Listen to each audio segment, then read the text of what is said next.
घोंसले के भीतर दो नन्हे बच्चे चिंकू और पिंकू भूख के मारे बिलख रहे थे।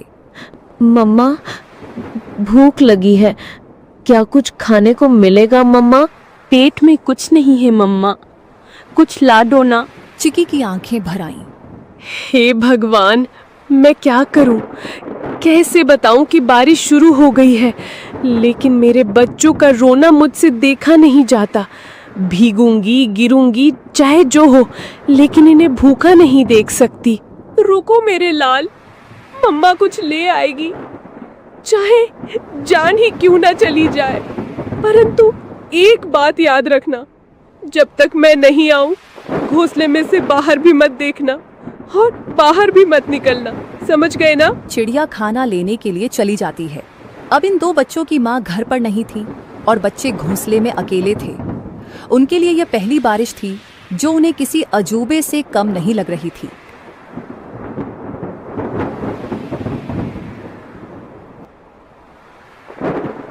चिंकू बार बार गर्दन बाहर निकालकर देख रहा था। अरे ओ पिंकू, सुन रे, ये क्या चीज ऊपर से टपक टपक गिर रही है? कोई रो रहा है क्या? पिंकू घोंसले के कोने में दुबक कर बैठा था। अबे मूर्ख, रोने की आवाज नहीं है ये, बारिश है बारिश, आसमान बरस रहा है। पर ये आवाज कितनी डरावनी है। और पानी, इतना सारा पानी कहाँ से आता है रे?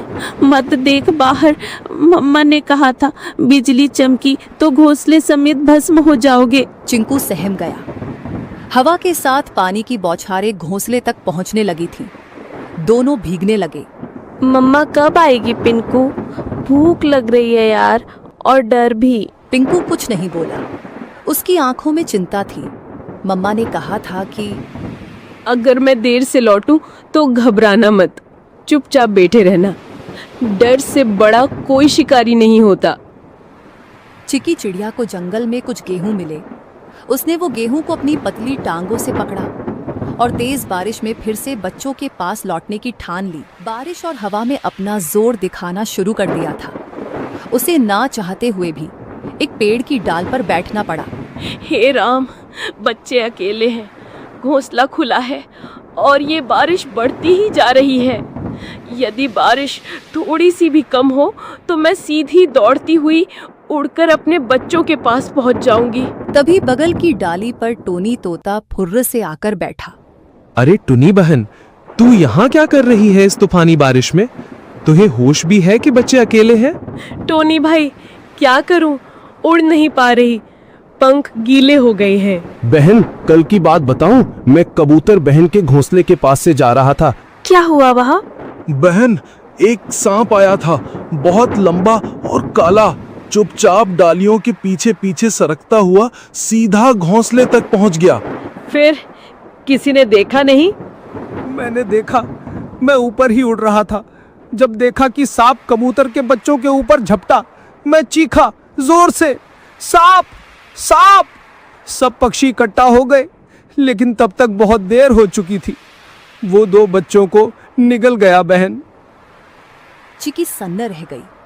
टोनी का चेहरा भावुक हो उठा। और जब कबूतर बहन आई ना, वो तो जैसे पगला गई थी। अपने घोंसले के पास आई तो देखा कि एक बच्चा खून से लथपथ पड़ा है और दो तो दिख ही नहीं रहे थे। वो बार बार पुकार रही थी, मेरे बच्चे, मेरे लाल, कहाँ चले गए तुम? उसके आंसू रुक ही नहीं रहे थे। अपने बचे हुए एक बच्चे को उसने पंखों में दबा लिया और फिर चुपचाप बैठ गई, जैसे दुनिया ही खत्म हो गई हो उसकी। मैं बता नहीं सकता कितना दर्द था उस माँ की आंखों में। टुनी की आंखें भर आईं। टोनी बोला, तू समझ रही है ना बहन, ये बारिश सिर्फ पानी नहीं लाती, भूख से तड़पते शिकारी भी लाती है। जल्दी निकल, पेड़ों की आड़ लेकर जा, मत रुक अब। चिकी चिड़िया उड़ती है और अपने घर की ओर जाती है। बारिश चल रही थी, लेकिन अंधेरा गहरा था और ठंडी हवा अब भी तीर की तरह चल रही थी। बस कुछ ही दूर और चिंकू पिंकू मेरा इंतजार कर रहे होंगे। तभी सामने से दो काली परछाई आई। ओए चिड़िया रानी, कहाँ चली बारिश में? चिकी चौंक गई। सामने दो शिकारी पक्षी रास्ता रोककर खड़े थे। आज तो किस्मत चमकी है, बारिश में भी नसीब ने हमें गरम गरम चिड़िया भेजी है। आज हम चिड़िया तुझे खा जाएंगे। अब चिकी चिड़िया के सामने यह नई मुसीबत आई थी। चिड़िया ने सोचा, इस बार मैं नहीं बच सकती, क्योंकि आज दोनों दरिंदे बदमाश इकट्ठा होकर आए हैं। मुझे आज बल से नहीं परंतु दिमाग से काम लेना होगा। उसके दिमाग में एक आइडिया आया, जब दुश्मन को हराना हो तो उनमें फूट डालो, जिसे दुश्मन की ताकत आदि हो जाती है। तुम दोनों बहादुर शिकारी हो ना, और मुझे खाना चाहते हो ना, परंतु तुम दोनों में से जो सबसे बड़ा शिकारी और सबसे ज्यादा ताकतवर होगा वही मुझे खाएगा। मैं तो सबसे खतरनाक हूँ, पंखों से पंजे तक मौत हूँ, मौत। तेरी औकात नहीं मेरे सामने, मैं तो उड़ते परिंदे गिराता हूँ। तू मुझसे बड़ा शिकारी नहीं हो सकता। तो भेड़ो ना, दिखाओ असली ताकत। मुझे तो वही खा सकता है जो सबसे ताकतवर है। दोनों शिकारी जल उठे। कौवा उड़कर सुल्तान की ओर झपटा। सुल्तान ने पलटवार किया। सबसे पहले मैं तुझे खाऊंगा, फिर इस चिड़िया को। तू खा नहीं पाएगा कालू। दोनों एक दूसरे को नोचते हुए हवा में झगड़ते हुए नीचे गिर पड़े। दोनों की हालत खराब हो गई और बेहोश हो गए। चिकी इसी मौके का फायदा उठाते हुए चुपचाप वहां से जल्दी उड़ते हुए निकल गई।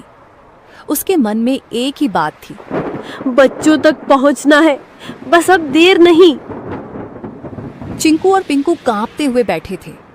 बारिश अब थम चुकी थी, लेकिन डर अब भी घोंसले में था। तभी हवा में एक जानी पहचानी गंध आई। चिंकू, मेरे पिंकू, मैं लौट आई। मम्मा, हम कब से राह देख रहे थे कि आप कब आएंगी। मेरे लाल, तुम दोनों ठीक हो ना? डर तो नहीं लगा? बहुत डर लगा मम्मा, बिजली भी चमक रही थी। चिंकू बार बार बाहर देख रहा था, मैं तो कह रहा था ना जल जाएगा। बेटा, कभी कभी डर जरूरी होता है, लेकिन बहादुरी ये है कि डर के बाद भी टिके रहो। तुम दोनों ने बहादुरी दिखाई। पंखों में छुपाए हुए गेहूं को निकालकर मजेदार खाना बनाया और बच्चों को दिया। बच्चों ने भूख के कारण खाना खा लिया। अगली सुबह